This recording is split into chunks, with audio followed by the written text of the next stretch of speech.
ვინაიდან თქვენი წამოსვლა პირდაპირ აქციების დარბევებს დაემთხვა, ამიტომაც საინტერესო, აი ბოლო წვეთი რა იყო? რა ნახეთ, რა კადრი, ვისი შემთხვევა, რომელი ფაქტი, რამაც უკვე გადაგაწყვეტინათ, რომ всё ეს ბოლო ამბავია. აი პარლამენტთან ახალგაზრდა ბიჭს სახეში რო ამოვარტყეს, მან მაგ დღეს გავხსენე კომპიუტერი და დავწერე ბატონი. იმიტომ რომ იცით რა არის, ანუ მე ადრეც ვთქვი, ჩვენ ვართ ქვეყანა, რომელიც აი ამ პერიოდში გარდამავალ პერიოდს გავდივართ. ჩვენ ვერ ვიტყვით, რომ რაღაცა ინსტიტუციურად გამართული შემდგარი და ყველაფერი მოწესრიგებული გვაქვს. ანუ ჩვენ უნდა გავიზარდოთ, ჩვენ რაღაცეები უნდა გავაანალიზოთ, ჩვენ რაღაცეები უნდა ვისწავლოთ.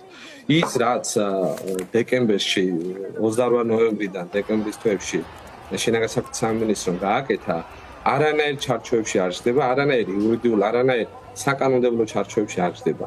ანუ რეპუტაციულ ზიანზე რო საუბრობ, აქ იცით რა არის, ანუ შინაგან საქმეთა სამინისტროში ძალიან ბევრი ადამიანი ადრეს ვთქვი, ძალიან ბევრი კეთილსინდისიერი და ღირსეული თანამშრომელი არის ხვდებით და უბრალოდ ეს ადამიანების ის აგრესია, რომელიც ცალკეულ პიროვნებებს უნდა ეკუთვნოდეთ, ცალკეულ გადაწყვეტილების მიღებ და შემსრულებლებს, მთლიანად სისტემას ხვდება.